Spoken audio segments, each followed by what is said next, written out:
Hey guys, subscribe for daily content. And if you're shopping for gear, make sure you check out the description for the newest items at some of the very best online retailers. There's also links for some of the items that I personally recommend. Thanks! What's going on YouTube? Metal Complex here, and today I'm going to be unboxing somebody that literally everybody guessed that I was getting. I did my best to keep it a secret and not say anything, but you guys are all, I had like 100 messages on Instagram, 100 DMs of people going, yeah, we know you got one. So, all right, I got it, right? I'm going to share this moment with you guys because I'm really excited about this. Thanks so much to my patrons who are supporting me. There's a link for Patreon right down below. And please make sure to follow me on Instagram at metal_complex. A long time ago, I did a video on my ideal EDC knife. A lot of you guys maybe remember that series. If you don't know what I'm talking about, I've got two series. One that is the quest for the perfect folding knife, which was like, you know, not necessarily the most utilitarian thing, but just what I love, what I would love as an enthusiast. And then I did another series about like, okay, let's be a bit more, you know, reasonable and practical with it. And I talked about how, you know, my preferences in size and weight and materials, right, and the different mechanisms.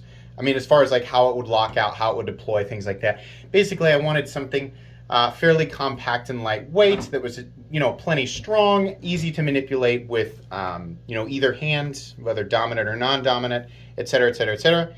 And of course, you know, Demko knives came along and developed the Shark Lock. This guy right here, which is the AD-20.5. I got my titanium one. You know, for the longest time, they did them in Grivery or Grivery and AUS 10A, which was not ideal, but I loved it, right? And so, of course, as soon as Knife Center came out with the 3V version in titanium, I said absolutely. And by the way, yeah, I do recommend that Lynch clip. Thank you to whoever suggested that to me. So this has been great. And then Demko did exactly what we knew that they would all do, and they released the textured titanium version of this knife, which I didn't need to. A lot of you guys might be wondering, why didn't you get the clip when you already have a shark's foot? Because I want the shark's foot blade. This is everything that I love about this, and if you guys remember that series, I said I want that textured titanium. So this was essentially the ultimate EDC knife without the texturing. And I mean, yeah, we could get real picky and I could talk about, you know, ideal blade steel, which, hey, Demko S45VN crew wear, Magna Cut if you're going to get it up high, right? Not that 3V hasn't been great. This has been great. I've resharpened it. I've been beating on this thing. But essentially what we have here is, it's like 99% of what I was describing in that series from a long time ago. And I'm not saying like I predicted the 80-20, not at all. I just thought that would be really cool if something like this existed. This texturing, you guys are like, okay, dude, shut up and stop waving it around. Just let's see the texturing. The texturing is beautiful. It's exactly what I wanted it to be. Right in between ultra grippy and too smooth. What we have here is a meaningful texturing, which is nice, right? If you're gonna texture it, let's make it meaningful. Now, is that going to affect you in and out of the pocket? I don't know. I'm wearing some pretty thin gym short pant material here. I don't know, maybe a little bit over time. I'm kind of surprised. Well, here's why they didn't put a pad underneath it. It's an ambidextrous locking system, so of course, right, they do give you the left-handed pocket clip. You'd have to look at some big, ugly, flat pad right here. I'm glad that they didn't. I'm really glad that they didn't. It works just, if you don't want that, get the smooth one, right? For me, I don't really care. This titanium one is, I mean, it's basically ultimate at this point. Look at that. Look at that centering. How's the lock up here? Oh, yeah. These knives are so popular. It's so funny. Every time I do a video about this series of knives, I did a short here recently where I was like, the text to speech was, what are some of your favorite American-made folding knives, right? Like that. So when we get to the Demko, right? I realize how popular these things have become. These things have become so popular that people don't know that they're based on this guy. If you didn't know, and it's okay, the original is from the United States. The Demko AD-20.5 came after and is made in Taiwan. The original American big boy, right, is, I'm going to break your heart if you don't know, extremely rare and extremely expensive if you happen across one on eBay. What do these things go for now? $2,000, something like that? The original American big boy, titanium, and mine's in 20 CV, but they do a whole bunch of different stuff. Way thicker, way bigger. But it's essentially the same idea, right? It's just made in the United States. I think the MG 8020s, like, you know, if you actually find one at a retailer, they're going to be about $625. And then, you know, for everybody else, it's going to be $1,500 to $2,000 secondary or more. I don't know. Yeah. And no, I won't sell it. Thank you. I appreciate your interest. I've been asked hundreds of times and offered ridiculous amounts of money. No, I will be keeping that. I love everything about that knife, but here's the problem.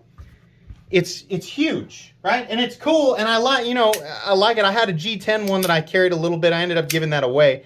I love this knife. It's really cool. But it's day to day, it's just too much knife, right? It's also become like this really rare thing, so I just kind of enjoy having it. But I love that shark lock so much and how it, how you manipulate it. I just really wanted one that I can carry. So now, I don't need two of these, but I'm going to keep them both, and I'm going to use both of them. The shark's foot blade I think is better for EDC, and the one thing that I think the textured one has over the non-textured one is obviously that it is textured. I like having that little bit of extra grip, that little bit of extra security, even if it means that I'm going to fray up my pants a little bit more. I am going to go ahead and switch this clip to this one for now, and probably buy another Lynch clip for my other one. And the main reason here, truthfully, even on the Lynch clip, I'm not a fan of this bill. They did a straight bill. It's better than Demko's stock downward slanting bill, which doesn't make any sense to me. It's a little bit better. I really haven't had a problem with it. The main thing that I like about it is it completely and totally bypasses the, sorry lanyard people, the totally useless lanyard hole. I do not care about that. I won't use it. Adding a lanyard to my knife adds no meaningful utility to me. So this goes right over the top, bypasses it completely and makes it ultra deep carry. Actually, not that the deeper it is, the better it is, but I like how this carries a little bit better. And it still looks pretty Demko-y. It's been great. So as of right now, as far as I'm concerned, the ultimate EDC knife exists. It exists in exactly this form with the Lynch clip, which is the best clip that you can get for it, right? This still has room to evolve. We've got the tumbled finish, we got the textured titanium, all of that, right? Manufactured in Taiwan, which is great. The manufacturing quality of this is very high. Ambidextrous deployment and locking system, very, very easy to manipulate. Extremely strong lock that rivals that of the coveted Triad lock, which was also developed by Andrew Demko before those hardcore Cold Steel fans start trying to argue with me. Definitely, absolutely rivals the strength of the Triad lock.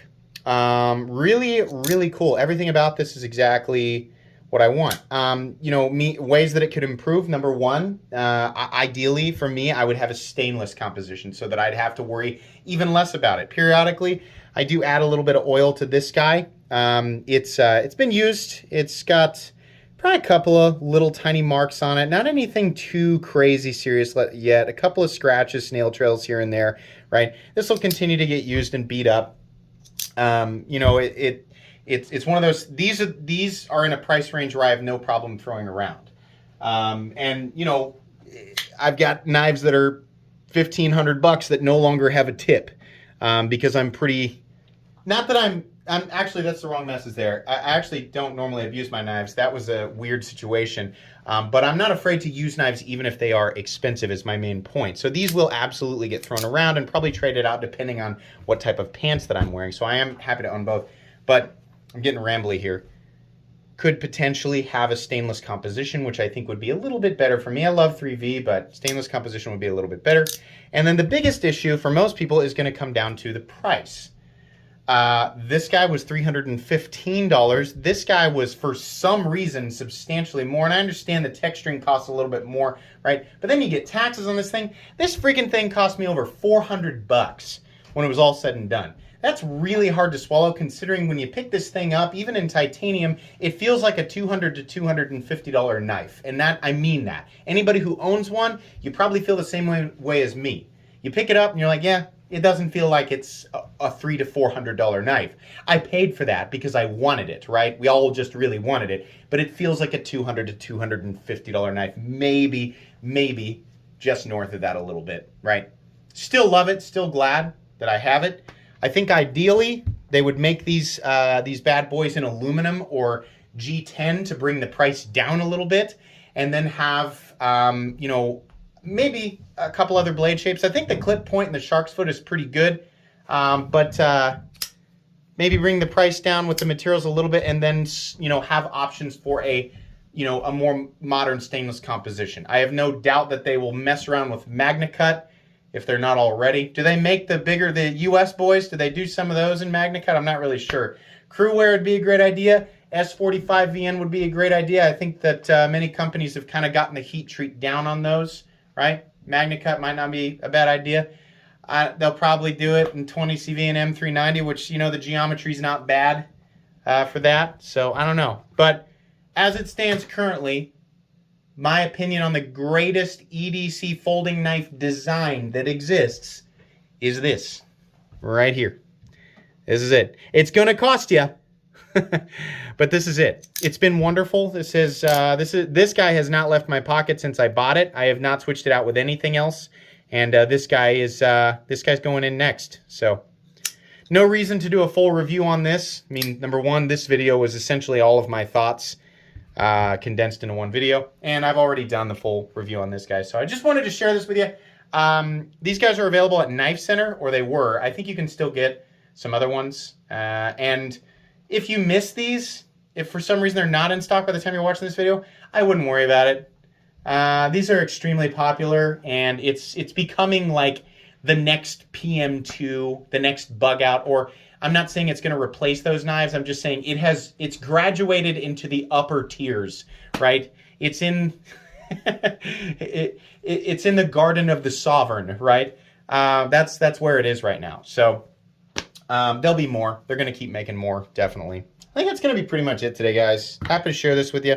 Please make sure to follow me on Instagram at metal_complex. If you enjoyed this video, leave a like. If you'd like to check out my other content, I do, of course, have lots of videos of knives that are either expensive or inexpensive that I do or don't like, so check those out. And if you enjoy all my content, go ahead and click on that Metal Complex logo right there and subscribe, because there's definitely more coming. Thanks again for watching, everybody, and have a great day.